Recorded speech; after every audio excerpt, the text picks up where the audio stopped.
And now, your hosts, Sean Hastings, an independent filmmaker and screenwriter extraordinaire, Jonathan Solsbar, a writer, graphic designer, and voice actor. Together, these fine fellows form Cinema Filibuster. And welcome to this episode of Cinema Filibuster. I'm Jonathan Solsbar. And I am Sean Hastings. Guten Tag, meine Freunde. We are here to detain you for... Detain? Ooh, kinky. Did I say detain? You said detain. We are here to entertain you. We're gonna detain you people for a while. You're planted where you're sitting. You will need a good detention when you're finished. You're gonna need a drink. You're gonna need a drink at the beginning of this and a bathroom trip at the end. Ladies and gentlemen. Right. Welcome to the Cinema Filibuster. To the Cinema Filibuster. As I repeat everything Sean says. Oh, I'm sorry, I'm in a bad mood. He's in a bad mood, ladies and gentlemen. You know, we may tell you why, we may not tell you why. John is frustrated and angry right now. So you're going to get an angry podcast. We just lost an entire podcast. We did. We just recorded an entire podcast, and bless its heart, the machine just didn't have enough battery power, and it died. And I should have hooked it up to auxiliary power. And they should have filled the Hindenburg with helium. Come on, man. There should be a beeping noise. Shoulda, woulda, coulda. Transition. Danger, Will Robinson. Warning. Regnad, Lunaz, Nabor.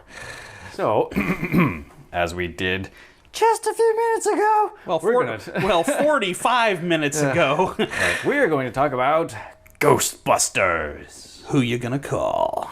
Why has Ghostbusters endured? Why do people celebrate it? Why is it coming back into theaters for this 30th anniversary? What's so special about Ghostbusters? So why is it after 30 years we're still talking about Ghostbusters, and here in another 2 years we're not going to be celebrating the 30th anniversary of Howard the Duck, is what you're asking.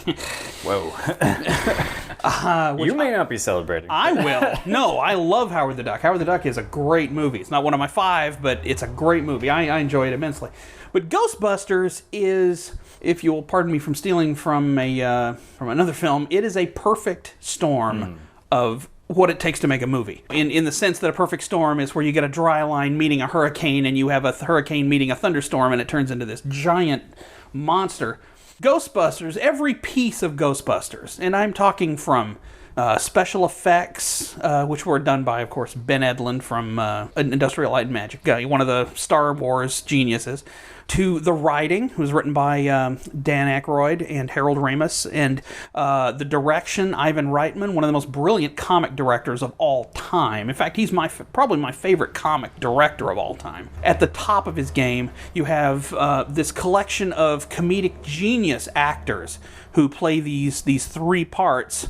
And then you have Ernie Hudson, who is a genius actor, just stand alone, who adds another part. And then you have the other big character in this, which is New York City. New York City. You consider New York to be a character? Absolutely. New York is the kind of cultural phenomenon that has never existed in history before. Even if you go back to Alexandria, which was kind of the mecca of multiple cultures, it's nothing compared to what New York is as far as culturally. They used that culture, which is hyper-real. Okay. It's real, but it's diverse and accepting. So if you take this phenomena of ghosts, and you take something like a nuclear accelerator that you can wear on your back. Proton pack. These bits of science that are just absolute shash. Don't cross the streams. Do not cross the streams, which is a reference to urinating in a public urinal, I believe. You set this stuff against and into the culture of New York, and suddenly it's got an air of credibility that New York gives it. And I think if you put it in L.A., nobody would have bought it. If you put it in Pittsburgh, if you put it in Dallas, if you put it here in Seattle, it wouldn't have had the same reality because of what New York is culturally. Really quickly, the story in a nutshell, could you summarize, imagining that there's somebody out there listening who hasn't seen Ghostbusters, which is possible because I didn't see it until my 20s. What's a log line? What's like...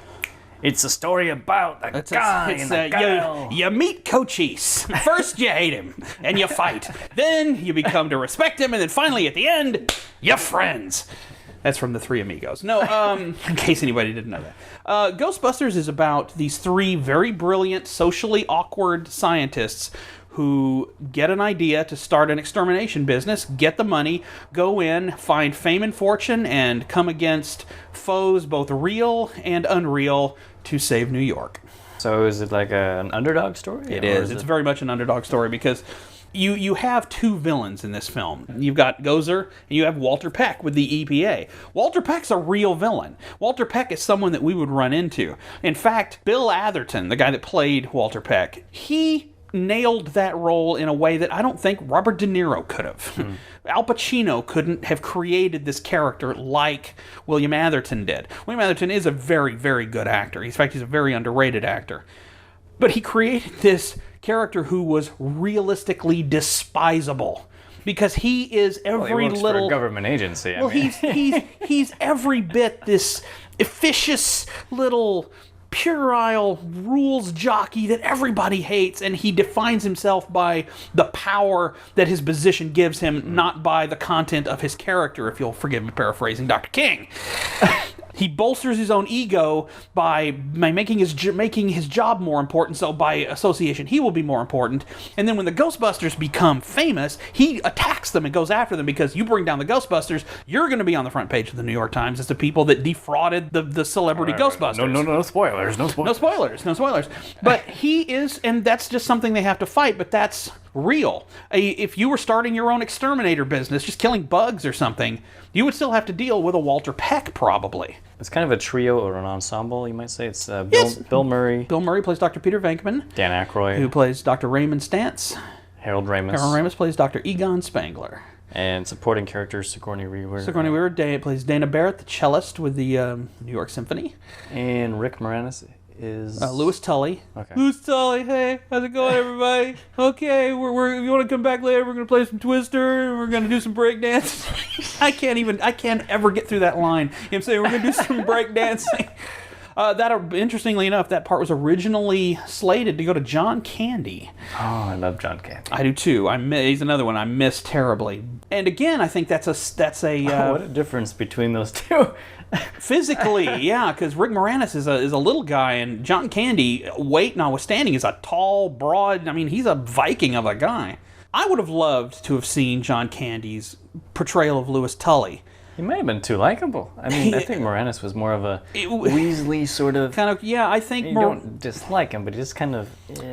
Anything... There is nothing... Slimy. And don't get me wrong, John Candy was one of the most brilliant comedic geniuses of television and film history. But nothing he could have done would have been as good for the movie as what Rick Moranis did. Bill Murray was always going to be Peter Venkman, but originally Dan Aykroyd was going to play Egon Spangler, and the part of Ray Stantz was going to be played by John Belushi. I can't remember what year they wrote Ghostbusters, but they wrote it the same year that he died. So when they went to actually make the movie, they had to do the casting switch of moving Dan Aykroyd over to Ray Stantz, and that was another thing that lent to the perfect storm. Because I've often tried to imagine what Dan Aykroyd's Egon Spangler was going to be. The name Egon was an exchange student that Harold Ramis went to school with. His name was like Egon Boha or something, and that's where that name came from. Just a bit of meaningless trivia there. Dan Aykroyd is legitimately a brilliant man.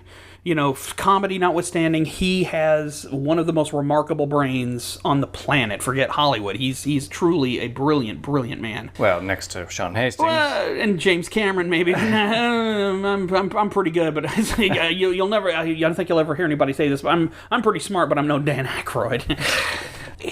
I can see exactly how he would have played Egon. He would have played Egon, very fast speech, very technical speech, long diatribes, long Star Trek level diatribes about, reversing the polarity of the neutron flow and so forth and so on.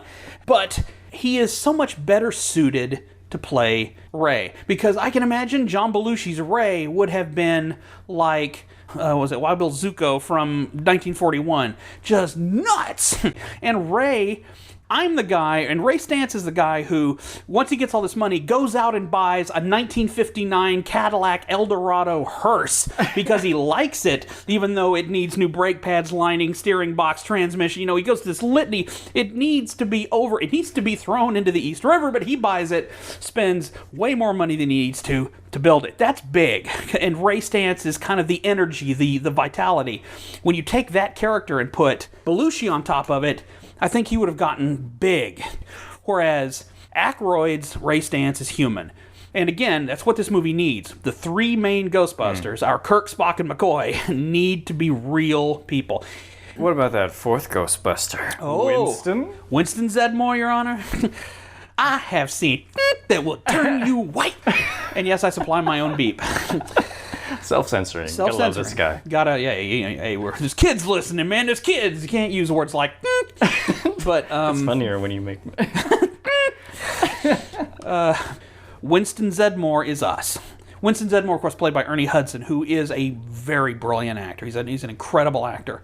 And he brings just a regular guy sensibility, but he's a real guy. So that means we can relate to him, and he relates to them, so therefore he is our doorway into them when we start. Because notice, he comes into the movie when dogs start showing up in people's apartments, and as the stuff ramps up, we get Winston, who is a little bit more grounding. So basically, they built in two different directions. They kept building up to Gozer, but they kind of got us back to reality with Winston Zedmore. If you had no character like that, the movie wouldn't have been perfect because there'd have been a little bit of a hole. Not a deep one, you would have still enjoyed the movie, but the movie wouldn't be perfect. But he filled that niche, and it's perfect. Perfect is a strong word, Mr. Hastings. It's a strong movie, Mr. Salzbach. Well played. Thank you. All right, speaking, so we're talking a little bit about cast and characters and how this grounded in reality, and yet there's all this crazy supernatural stuff that happens, and how New York is kind of a character in itself. Right. Well, hold it. Let's stop one thing first, and this will give you time to marshal and think and talk at the same time, because I've been talking way too much. I'm curious. What was your introduction to Ghostbusters? When did you first see it? What did you think? Growing up, I was not allowed to see Ghostbusters, the film. I was not able to own any of the action figures. So I had the eyeballs toys popping out. And I remember that. It was crazy. And eyeballs popping. That kind of grossed me out a little. It's like, no, I don't want eyes coming out. It was crazy. But yes. I knew about it, and I desperately wanted to know more about it. But I hadn't seen the film, so I saw all the stuff surrounding it, and I heard the really catchy theme song. Ray Parker Jr. But I wasn't allowed to watch it because it dealt with supernatural stuff, and it might have been scary. And truthfully, I was curious. I was very curious. Oh, sure. And as much as possible, I tried to find out about it. So, fast forward a couple years. Suddenly I'm on my own. I've got Amazon I have Amazon Prime. I can watch whatever I want. On Amazon Prime. If I want to watch the Power Rangers movies, I can do that. Power Rangers. By the way, that was a terrible movie. But I watched it. No, you didn't have to tell me. I could intuit that from the 3 seconds of it that I saw. But okay. But anyway. Oh, sure. That's getting off topic. You were drunk. With childhood glee. So I saw Ghostbusters for the first time not too many years ago. Right. And I really liked it. I thought, this is great. This is funny. It's hilarious. I don't know that if it's one of the top 5 that I'd bring with me if I was hermetically sealed. Hermetically sealed. In a mayonnaise jar. In a mayonnaise jar, 25 miles below the surface of the Earth after a solar flare licked the surface of the planet. But I did enjoy it. Great sound. And I would love for my parents to watch it and see, hey, and actually you know what I did after I saw it? I said, hey, Mom, Dad, I saw Ghostbusters. You bragged to the people that you watched. And my dad, he's a great sport. He's like, told you, Kathy, he gets out on his own and he goes watching whatever. Next it'll be Fatal Attraction and Basic Instinct. No. But my parents are very laid back these days. But back in the day, they would take suggestions from people without having investigated themselves. They would just say, okay, you're not going to watch that. My parents did that a lot too. I think everybody's parents do. But I think Ghostbusters is really great. And after I watched it, I was like, is there going to be... Well, first off, I was like, Ghostbusters 2! I watched that and like, not as good. No.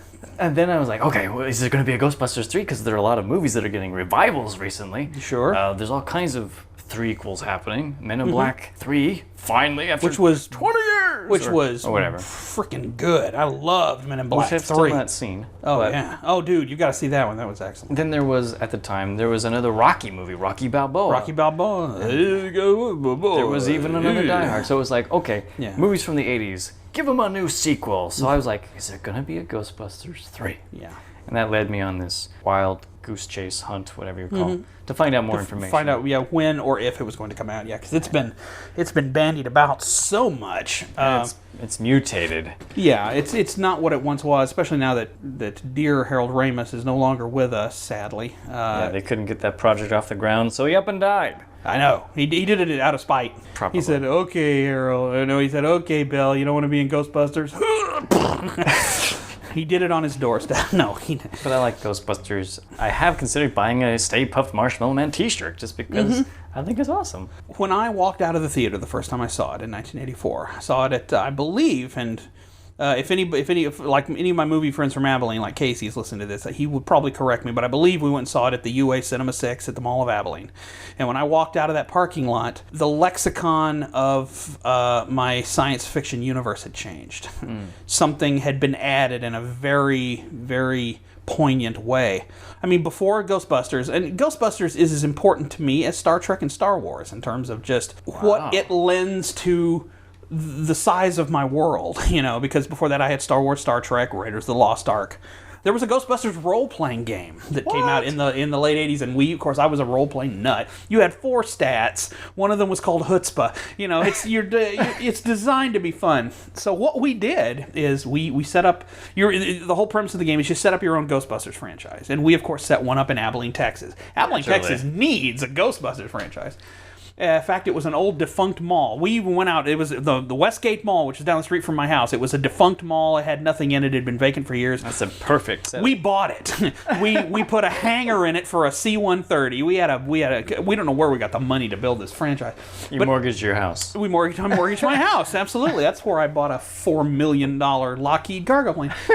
I played the Doctor. My friend John Morris he played, since we couldn't play him, we played Clark Kent. He basically it was human Clark Kent, and one of his talents was recover from blunder. Because, it's, screwed it up, but he caught it, because Superman always, that's how he, did it. But everybody played, their heroes.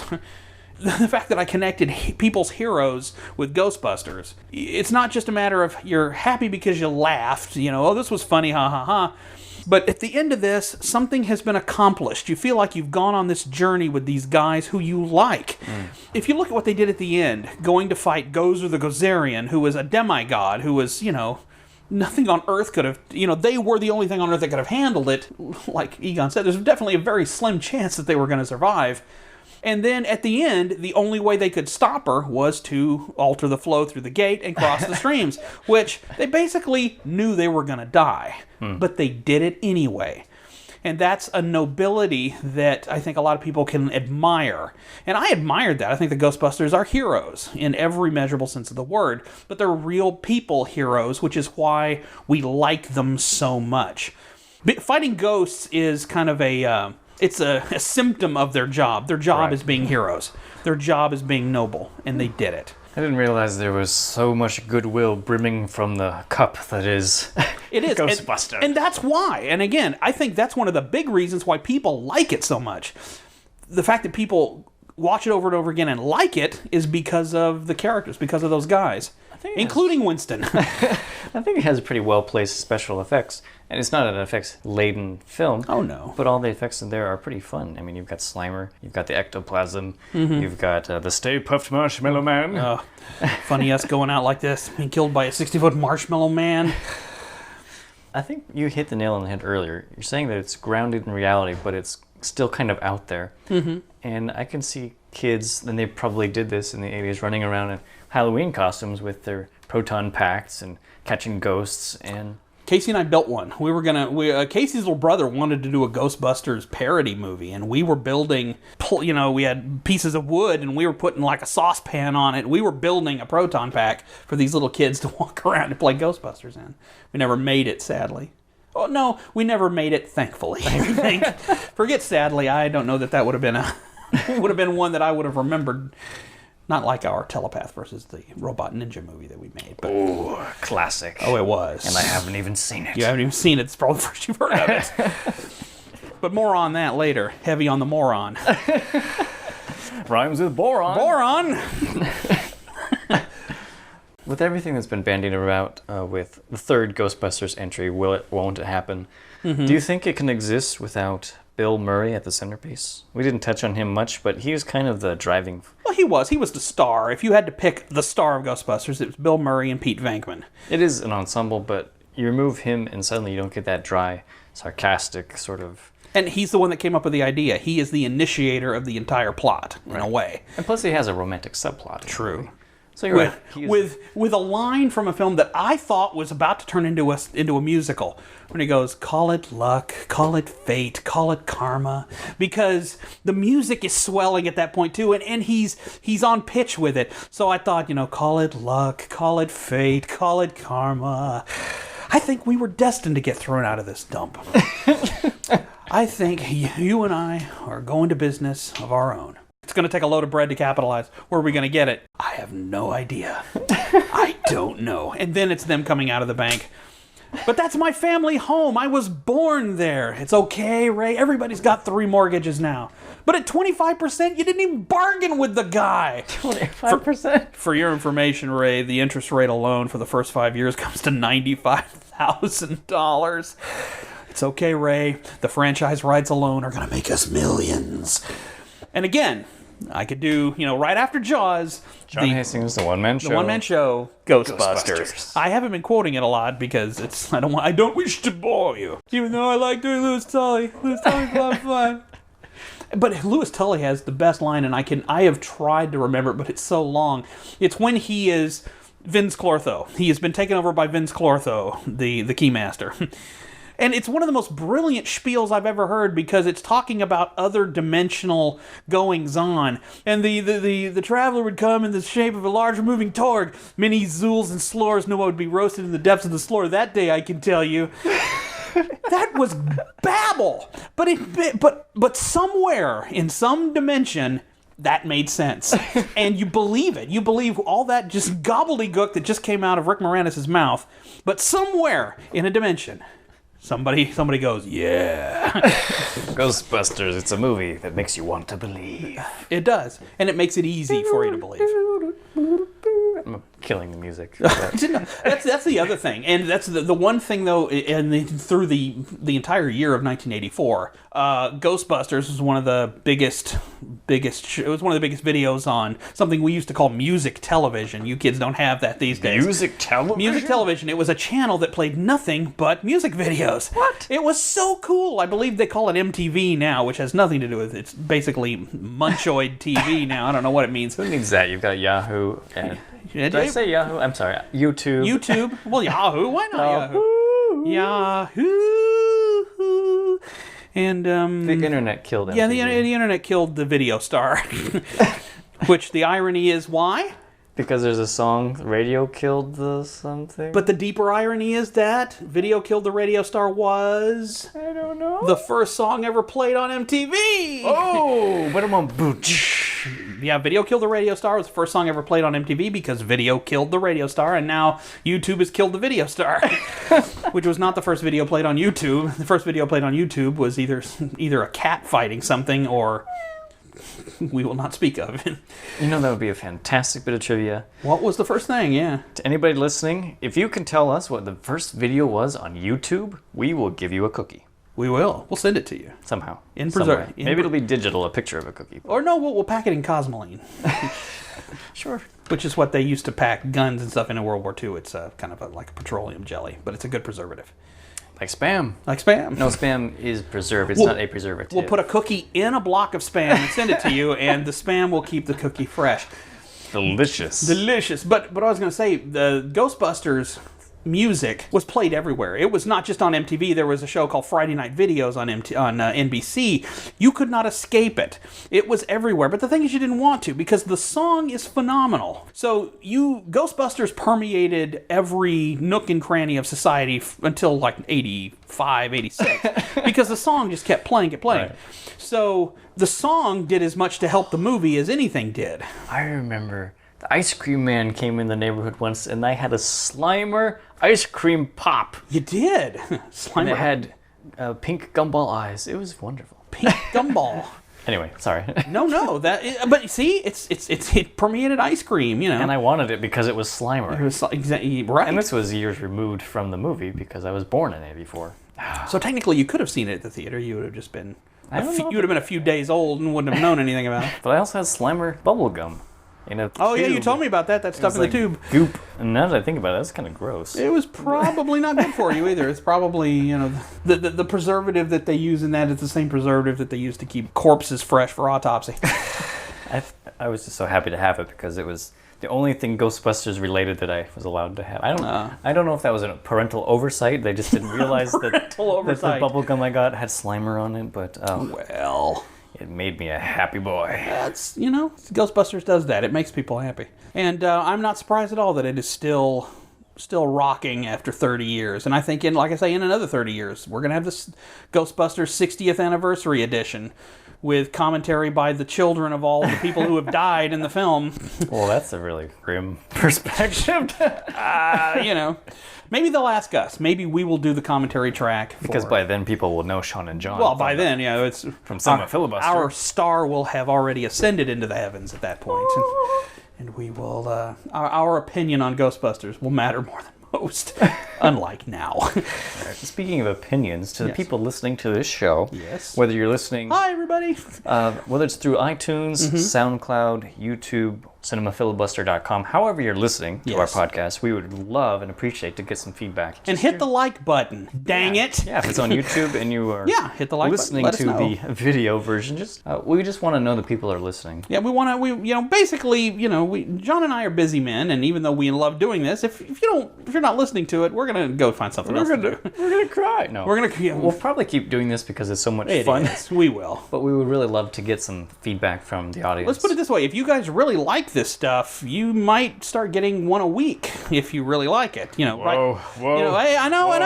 That's Promises, harsh. I know. We don't even have a set schedule for when we release these. I know. We don't have a set schedule yet, but if we get enough love out there, all you need is love. Oh, all you need is and a few million love. $1. But seriously, if you like the show, just let us know. We'd appreciate it. So until next time, I'm Jonathan Sulzbach. And I am still Sean Hastings. And we will be who we are for the foreseeable future. Yes, we are. We're dragging this out. What's the deal? We can't leave you. I don't want to go. You've done that yourself. It's not applicable. It's not applicable, but I figured I'd just say it. Let's just quoting ourselves from our podcast. You're my enemy. All right. Sorry, I said it this time. We are our worst. We are our worst enemy. All right. All right. Thanks. Until next time. Adios. Color us gone. And now the credits. Intro music by Henry Kadib. Outro music by Matt Steiner. Show concept and creation by Sean Hastings and Jonathan Sulzbach. Find us on iTunes, SoundCloud, YouTube, and of course, cinemafilibuster.com. Leave a comment at any of those venues and we'll read it in a future episode. Thanks for listening.